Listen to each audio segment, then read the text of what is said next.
Hey, it's Mark coming to you from Baker's Green Acres. Today's it's Sunday the 19th, November 2017. I'm going to step in here out of the wind. Usually on Sunday we don't do much, but I got things going today. Before I do though, it's a video that's been kind of weighing on me for a while, and I'm just going to knock it out and let her be done. I'm getting a lot of inquiries, right? And so I'd kind of like to just put this out there and be done with it. And the subject is Ted Nugent. All right. Now, many of you know, and the reason why you're with this channel is because you know that our farm went through a struggle with the state. The state tried to declare that our pigs were feral, and then they made like crazy threats that they were going to arrest me and shoot all my pigs and stuff like this. And you know, at the time I was freshly out of the Air Force, and I didn't really understand how things work out here in the perimeter. Let me get a place where I can rest my arm. All right. And you know, I didn't know what to think of it. It was kind of worrisome because I just I mean, what do you do when you get a threat like that? And it got to be the day before, the day when they said they had made a phone call to a friend of mine and said that they were going to arrest me and they were going to kill all my animals. And this was because of a rule that they made. They made up a rule, you know. And I really didn't know what to do. And I was new in this community. I'd been here for a while, but I didn't know anybody. And there were no, like in the military, there's always older guys you can go to and sit down with and say, what do I do? It didn't exist here. And when you kind of go against the grain of the DNR, people kind of skirt you. They don't want to be. And everybody that I knew skirted me on this. I had no counsel from anybody at the time. I was on my own. So it was a bad place to be. It was a Saturday morning. I was running hard the day before, making deliveries up in the Traverse City. And I'm sitting in the butcher shop kind of thinking, what am I going to do? Because the next day was the 1st. And my phone rings, and it's Ted Nugent. I didn't know him.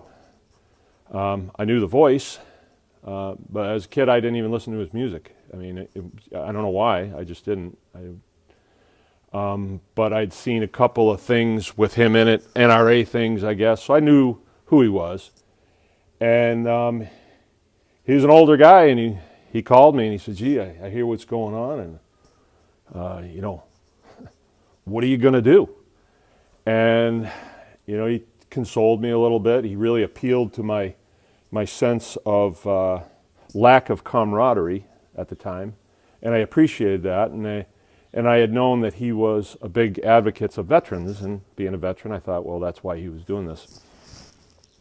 And so we became over the phone friends, and he had asked me what I was going to do the next day. And I just told him, I don't know what to do. And he says, well, not to sound pussy, but, and I don't hold that against him for saying that. I mean, that's the way guys talk. But maybe you should lock arms at the bottom of the driveway with a bunch of your farmer friends and just, you know, take the peaceful route. And I appreciated that from him. It didn't sound like who I thought that he was, but I appreciated that from him. And then he said, and then if things don't work out, that's when you can take up old Betsy. All right. So from there on, you know, he gave me his phone number, and I called him probably 6 or 8 times. And then later on, I found out that he actually owned a hunting facility in southern Michigan, and he was actually buying pigs from a farmer friend of mine up in the UP. And so I thought, well, that's, you know, he's got an interest in this whole thing. And that's why he would contact somebody like me that he knows he does not know, and console me in my time of. I got to tell you, it was bad. I've had to go on deployments before and say goodbye to my wife and kids, and here I was in my own country, being threatened by a pretty powerful organization, DNR, to be arrested and my liberty taken from me and my property taken from me. So it was a little bit worrisome. And I did have two of my friends that said, "Hey, I'll come down and stay with you." And I had to tell them, "No, you can't do this. Your life could change forever in an instant, and we can't do this." And that night I actually had to send my wife and kids away because I really didn't know what these guys were capable of. I know what they're capable of, but I didn't know what they were going to do. And counsel from my lawyers was just really nebulous. And those lawyers, I wound up getting rid of them and gotten a different one, and it didn't really work out much better. But I was, feeling my way through the dark. And anyway, the day that they were supposed to come in and enforce this, they didn't show up. And I have my theories, but and so anyway, I was a big advocate of Ted Nugent, and just recently here he came out and endorsed Bill Schuette for governor. Bill Schuette is our Attorney General. If you don't know, the Attorney General of the state takes an oath to protect and defend the constitutional rights of the citizens who have elected him. And when the DNR said, "We're going to take your life, your liberty, and your property," without any due process of law, Bill Schuette should have leapt into action and say, "Sorry, DNR, you cannot do that." And Department of Agriculture too. Instead, what Bill Schuette did is he stood behind them and says, "Yeah, and you better do it, or I'm going to give you a $10,000 fine per animal," which he did. His office did.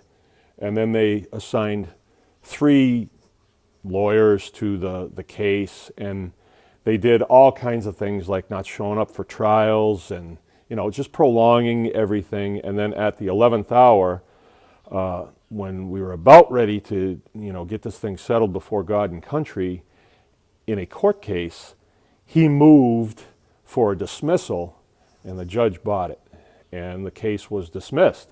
And so after all those years, all those legal fees and everything, we were left like, well, now we can farm. But then what the Department of Ag did was they went behind us and they attacked all of our customers. So it's kind of a weird cabal, and the Attorney General is right at the top of it because he's the one that's supposed to be preventing this from happening. These entities like DNR and Department of Ag and the rest of them, they're unelected, and they're really out of control in many states, but here in the state of Michigan, they're very out of control. And we elect like a state sheriff to keep them under control.